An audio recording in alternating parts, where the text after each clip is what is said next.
Hi, this is Deborah Harry of Blondie, in special, In the Flesh. The individual members of the band are Chris Stein on guitar, and I met him when I was in a band called the Stilettos, and he played for the Stilettos. And then Clement Burke came into our lives through an audition, and we auditioned 50 drummers, and he was the last one. And then, he joined up with us, and we formed Blondie.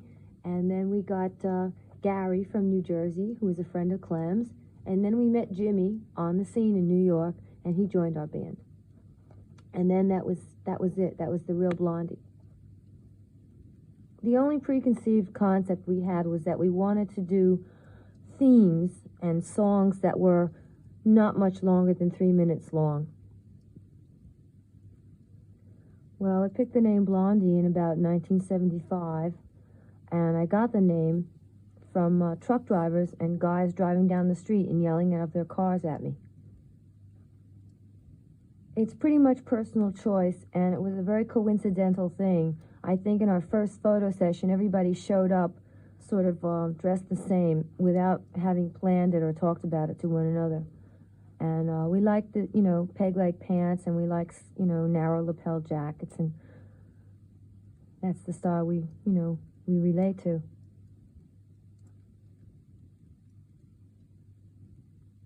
We recorded our current album in August of 1976, but it wasn't released until January of 1977.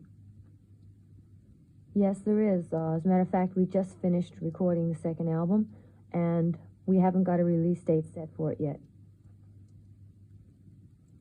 Yes, we do. We all sort of grew up in the 60s, and we're listening to radio and buying records and stuff like that when the Beatles were real famous, and the Stones and the Who and all those bands. And Clem's favorite drummer, Clement Burke is our drummer, and his favorite drummer is Keith Moon from the Who. And Jimmy's favorite group is Procol Harum. And Chris's favorite musician or guitar player is Jimi Hendrix. And I was greatly influenced by a lot of the girl groups like Shangri-Las, and later on by Aretha Franklin and Janis Joplin. Yeah, he's real, but most people think that he isn't when they meet him.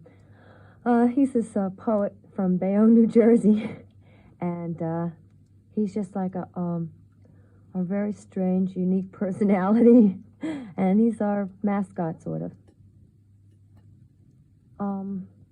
Well, In the Flesh is obviously a love song, and I wrote it about a guy who was in a band, and I was missing him because he was on the road. And Ex-Offender is about a young boy who gets arrested for a sex crime, which really was a crime of innocence, and he falls in love with his probation officer. I think I wrote Little Girl Lies in about 1975. And it's about little girls who tell lies, or boys who tell lies to their little girls. And you know who you are. Well, that was Look Good in Blue. And Look Good in Blue is sort of a heavy song, like lyrically. It's about people who get off on negative attention, I guess. It's like sort of people who enjoy being put down and enjoy having love affairs that are sort of unhappy. Okay, that was In the Sun, and that's our version of a surfing song. It's just a good time, fun summer song or car song. That was A Shark in Jet's Clothing, and that was written by Jimmy, and it's his version of West Side Story, and it's sort of like a mini movie theme in the pop version.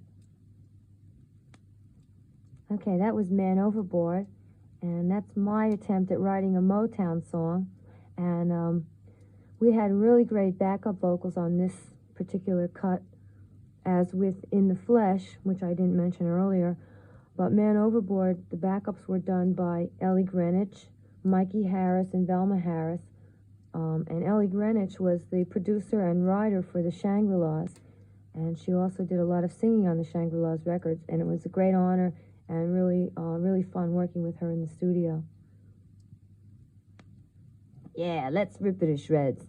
That's a parody or sort of a satire on people who gossip too much, and it's sort of semi-autobiographical, and it's just a lot of fun. That was Rifle Range.